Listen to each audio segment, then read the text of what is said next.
One thing that I know about the future is that with what's happening around us and the rate of change being at an exponential rate, with our linear thinking brain is very, very difficult, almost impossible to predict the future. We're going to be able to print organs, not wait for organ donors, but print organs with our own genetic material suited to our bodies if we need to have an organ replaced. The future will all be about what we will imagine it to be. So imagination plays a big role in it. And imagination, in my opinion, I value it a lot because I think it's the most unique gift we have as human beings. It's more important than any knowledge we gain at any university and any institution.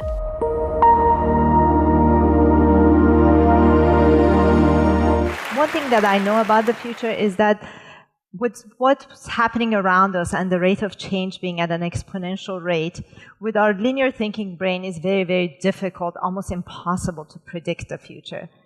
And with that, the only thing I can do is sort of assign some characteristic to the future. So one thing I do know about the future based on what's happening around us is that the future will be personalized.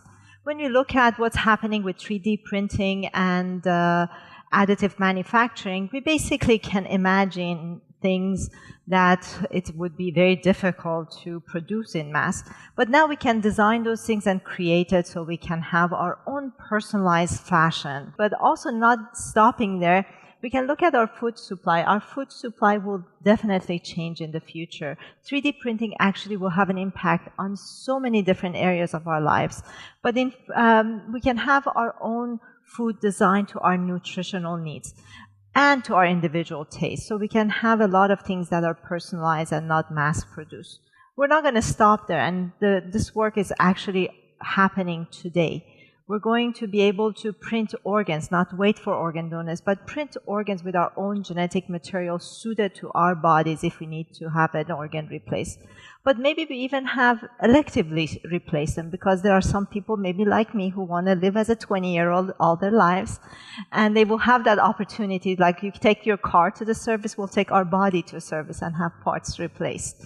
And for those that, maybe there are none in this audience, that are coming up to need a hip replacement. But another aspect of the future is that it will be augmented. With everything that's happening in the world of technology, with AI, with robotics, all the data available that was just talked about, we will have a way of accessing information and interacting with our environment different. The human-machine interface is evolving continuously, and that will make us live our lives differently, learn differently, sleep differently, walk differently. We're walking with heartbeat monitors, hearing our heart and doing things according to it. So our environment is completely changing around us. With robotics and AI, we will have robots take care of us, take care of our patients, take care of our loved ones. We will have robotic pieces, added to our body, implanted, maybe not like Borgs, but still helping us with some disabilities, will giving us strength and power where we may have lost it, and also helping us live more independent lives, even if we've lost some functions in our body. But it will not stop there. Also, the same technology can be used differently. So military will use a lot of this technology to even fight more unfair wars around the world. Now, coming to my favorite subject about the future, space. Space will play a much bigger role in our future as it did in the past. It's been there. It's sort of been in a sort of a pocket where, government space agencies had a lot to do with it. But it's evolving. Private industries are now very much involved at the center stage of space technologies. We will have a chance to actually travel to space, experience space ourselves, and be able to play in space. Up until now, maybe only about 500 human beings from the entire world, only 500 human beings have been to space, and only about 50 women. But in future, that picture will completely change. But also not because we want to go to space, which is important because it gives us a different perspective on our planet and our environment, but also because, the way we're growing as species on this planet, we cannot survive just relying on resources on our own planet. We need to look outside, and the first place we're going to look at is space. And energy is a big need, and we can harness the energy of our sun in space where it's abundant and green and sustainable, at least for hundreds of millions or maybe billions of years to come. Not only that, with all the data and the storage and everything we need to do, we can move manufacturing in space. We can put a lot of things where the harmful things that sometimes we do to our planet will not be here harming our planet directly. It will be someplace remote. And we will be able to manufacture, create new material, new medicine, new treatment in space. And all of that will lead to an opportunity for us to live in space, which is personally, that's why I want to be a 20-year-old, so I can get there and be actually able to live in space. But in living in space, we're going to start with nearby areas, like our moon. We'll have probably a permanent base on the moon in my lifetime, and then move out from there and be able to learn about ourselves, about our universe, and sustainability. Because it's important not just from exploring and learning perspective, which is very important by itself, but also the way we're harming our planet, all the external factors that may at some point in time make our planet inhabitable. It's important for us to learn. If we were to move off of our planet, will we be able to do it, and how we would live? Of course, the technology developed from it will be useful, on everyday lives here. Another important thing about the future, that it will be all about individual power. Now we have so much computing power in the palm of our hand, accessing data, accessing information. The device has a camera, a GPS, so many different sensors. And on top of that, computing power that, 50 years ago probably took a whole room at a university or a bank to house.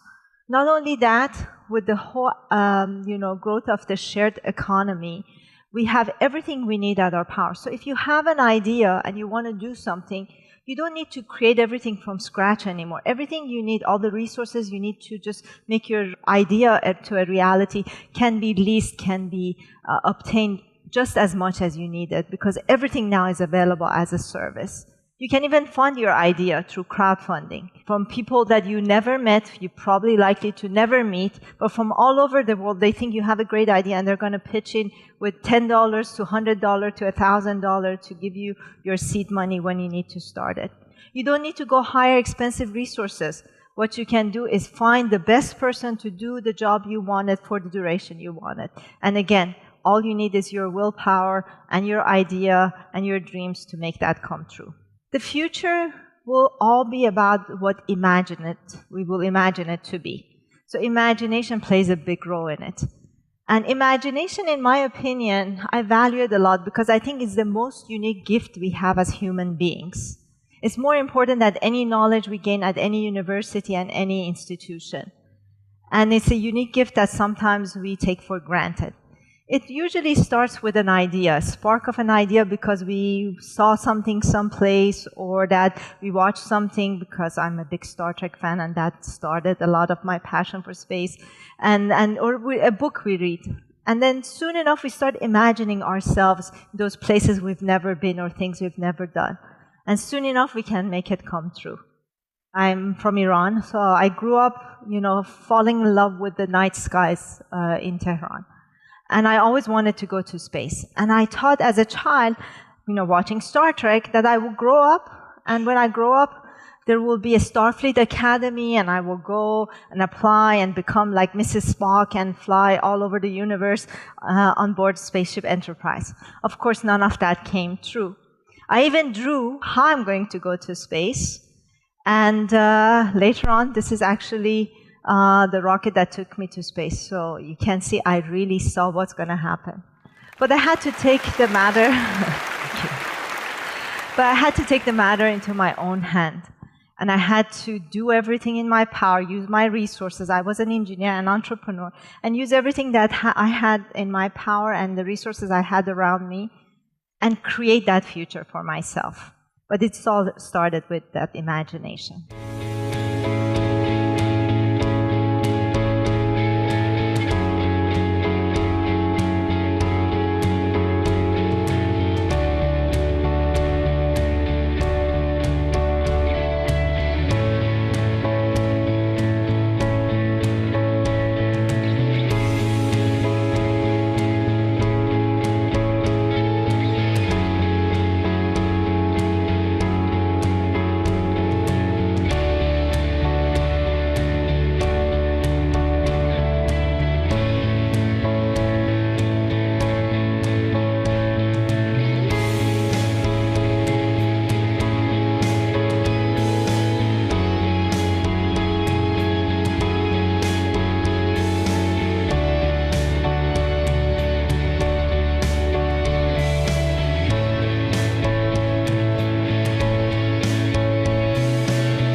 liftoff of the Soyuz rocket transporting Lopez Alegria, Mikhail Turin, and Anousheh Ansari to their microgravity home in space.